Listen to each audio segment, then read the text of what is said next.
Ito yung pangarap ko habang ako ay nasa abroad pa noon. I-share ko sa inyo yung aking mga diskarte sa ating backyard farm.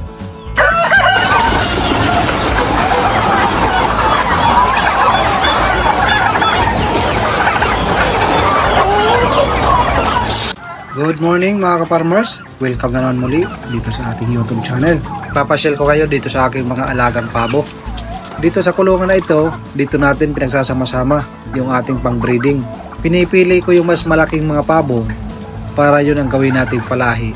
Para yung susunod na mga henerasyon, palaki ng palaki yung ating mga pabo at upgraded na. Mas malaki, mas maganda ang quality, mas maganda ang kikitain po natin. Mas mahal ang presyuhan. Kasi kung i-compare natin yung native na pabo at saka yung mga hybrid, yung kain nila halos pareho lang. Pero pagdating sa laki, pagdating sa timbang, mas malaki talaga yung mga hybrid. Katulad ditong mga Nicholas White, Red Bourbon, yan po yung mga malaki nating pabo. Kaysa dito sa mga sinaunang pabo yan. Pero ayos din naman, dumadami at nakakapagbinta tayo, nakakapaglitsyon. Pamparami. Pero patagal ng patagal, mas maganda pumili po tayo ng magandang quality, malalaking pabo, yun po yung ating paparamihin. Ngayong umaga, katatapos lang natin magpakain dito sa ating alagang pabo. Medyo maganda yung sinag ng araw. Tumigil yung ulan. Kagabi, ang lakas ng ulan mga ka-farmers. Sana, hindi na umulan kasi nagiging maputik. Doon sa kabilang kulungan, maganda doon kasi mayroong graba, mayroong bato-bato, kaya hindi masyadong puputik. Mahirap kasi pag yung lapag is lupa lang, nagiging maputik pag maulan. Meron tayong isang ka-farmers nagtatanong ano daw yung mga damo or dahon na pinapakain natin sa ating mga alagang pabo or manok. Yan po ay galing kay Mike Levinson Vernes. Shout out sa iyo ka-farmers. Base sa aking kaalaman at karanasan, ito yung mga dahon na ating mga pinapakain sa ating mga alaga. Ang pinakauna dyan, yung mga pinagbalatan ng repolyo at mga pitsay na nakukuha natin sa merkado. Ang pangalawa ay ang azola. Napakadaling tumubo at napakadaling dumami. Pwede tayo magtanim ng azola sa ating backyard farm gamit itong mga trapand. Pwede tayong bumili sa Lazada or Shopee. Napakarami po ang pwede nating pagpipilian. At mas mainam kung mayroon kayong tanim na Madre de Agua, Malunggay at Mulberry.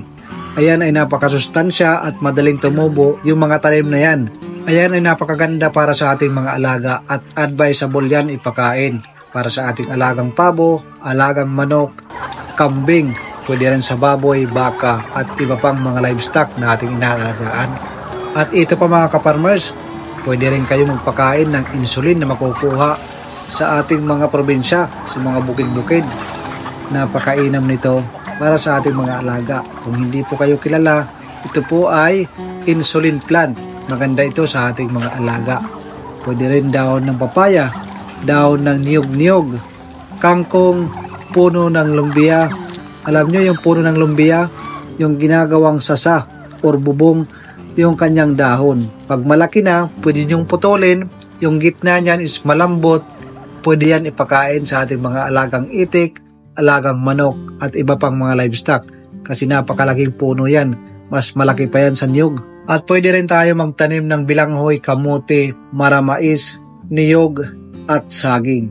Yan po yung aking mga pinangalanan. Yan po yung ating mga ginamit na at na-experience na talagang kinakain ng ating mga alaga. At para naman sa ating mga ka-farmers, kung mayroon kayong mga alam, pwede nyo i-share sa comment section para makatulong sa ating mga kapwa ka-farmers na gustong magsimula at gustong magpakain ng organic. Kasi alam naman natin na hindi lahat ng gustong magsimula sa farming business ay malaki yung puhunan. Yung iba napapagod na sa trabaho, gusto na mag-for good sa Pilipinas para na makapagsimula sa kanilang farming business.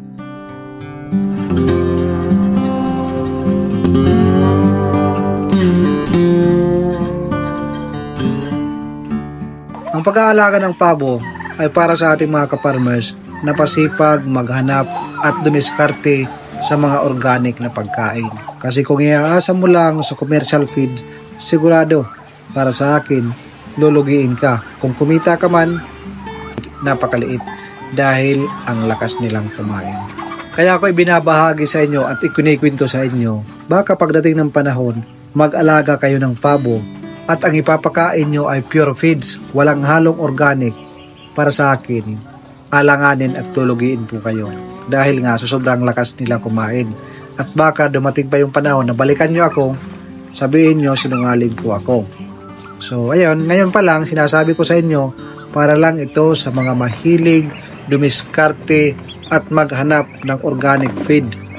Kasi ang pag-aalaga ng pabo, depende po yan sa nag-aalaga. Depende sa kanyang kakayanan, sa kanyang diskarte.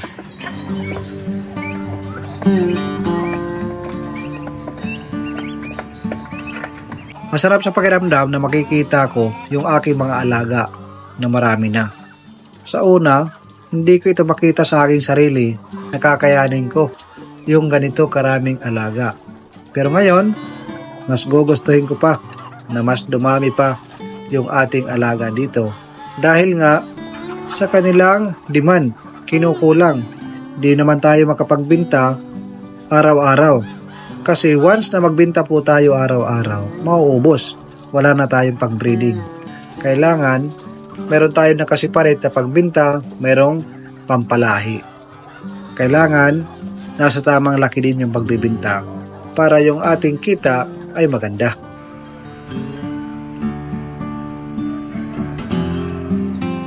At pagising natin sa umaga, yan yung ating makikita. Yan yung view galing dito sa ating terrace. Nag-aantay na yung ating mga alaga na magbigay tayo ng pagkain nila. Napakaganda ka-farmers, no? Sa una, pangarap ko lang ito. Ngayon, kitang-kita ko na. At hindi rin ako makapaniwala na dumating tayo sa punto na ganito na.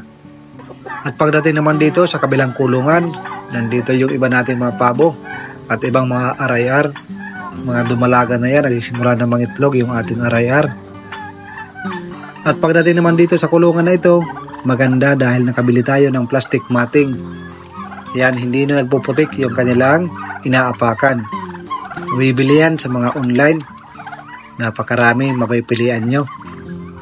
Ayos naman, matibay. Ewan ko lang dahil ngayon bago pa. At ito naman yung ating Red Bourbon. Ayan, siya lang yung nagpisa ng kanyang itlog. Ayan, marami yung kanyang sisiw mga ka-farmers. Parami ng parami yung ating mga alaga.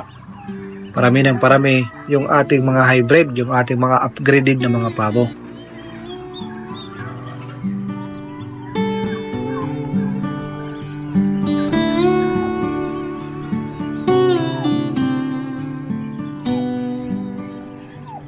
At ito naman yung isa pang kulungan mga ka-farmers.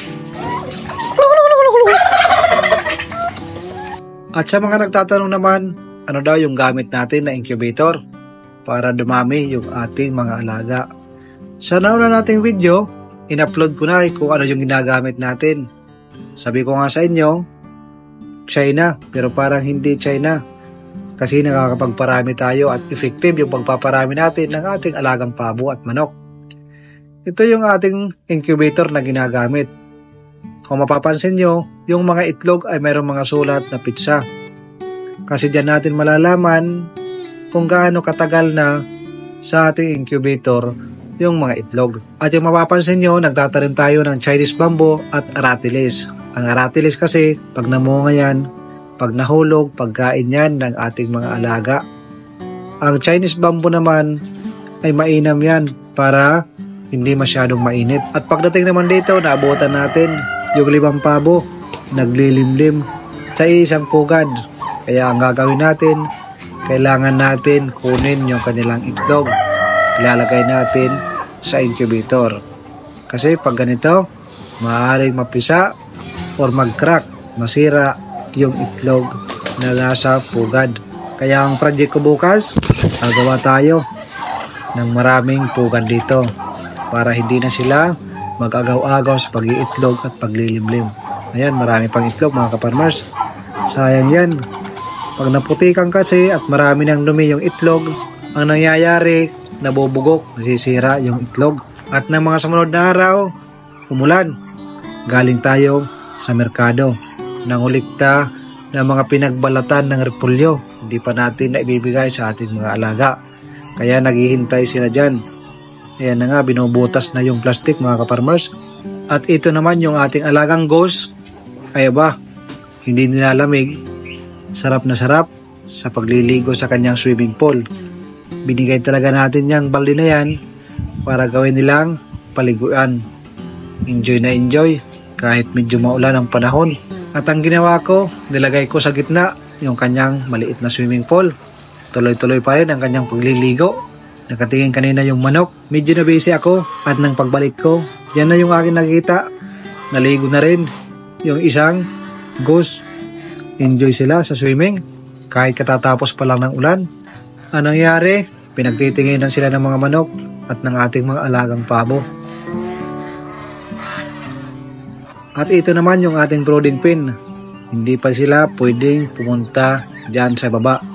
Kasi matatalo sila at maaari silang mamatay kung ihahalo natin sila sa malalaki natin na alagang pabo at manok.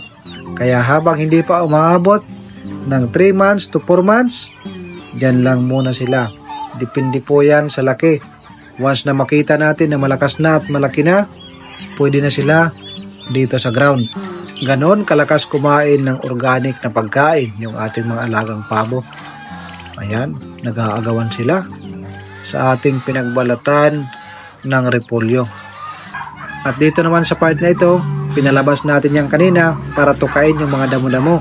At ang teknik para hindi tayo mahirapan papasukin, nagdala lang tayo ng balde. Once na may dala tayong balde, papasok na sila at susunod. Aba, ang akala nila ay pagkain. At dito naman mga ka-farmers, ito yung ating pangpalahi. Yung broad-breasted Nicholas White. Malalaki to. Maabot yan ng 15 kilo hanggang 20 kilo yung laki. At ito pa, pinag-crossbreed natin yung ating Red Bourbon at saka yung ating Nicholas White. Tingnan natin kung maganda yung kakalabasan.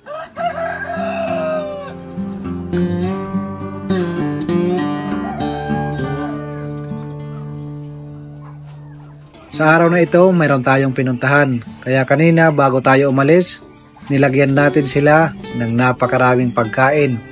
At pagdating natin ng gabi, ito, naghihintay pa rin sila ng pagkain dahil naubos yung kanilang supply na pagkain. Ang gagawin natin, magpapakain tayo ng gabi.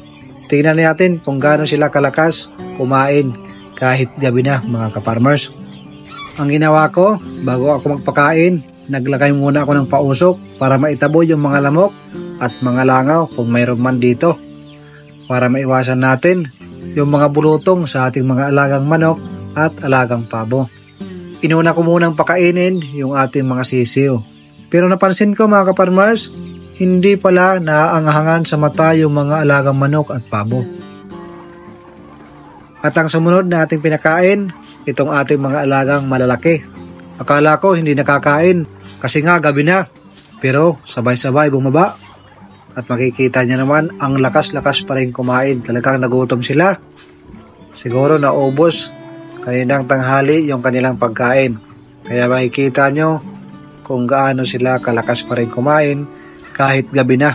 Pero bago natin tapusin ang videos na ito, huwag niyong kalimutan mag-subscribe and hit the notification bell para updated kayo sa susunod pa natin mga videos. Sana kahit papano nakakapag-share tayo ng mga idea tungkol sa ating pag-aalaga at experience sa ating maliit na backyard farm. At palagi kong sinasabi, ang pag-aalaga ng manok, pag-aalaga ng pabo, pag-aalaga ng livestock ay dapat hindi bugso ng damdamin lang. Hindi porkit nakita nyo ako, mag-aalaga na kayo. Hindi porkit sinabi ko malaki ang kita, mag-aalaga na kayo.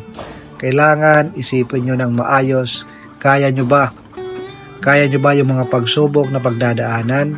At hindi ba kayo susurrender? Hindi ba kayo susuko kaagad? Kasi ako, bago ko nakamit ang ganito karami, marami po akong pagsubok na pinagdaanan. So paano mga ka-farmers? Hanggang sa muli, kita-kits ulit sa next video natin. Magandang araw at magandang buhay. Kaway-kaway para sa ating mga ka-farmers. God bless sa inyong lahat.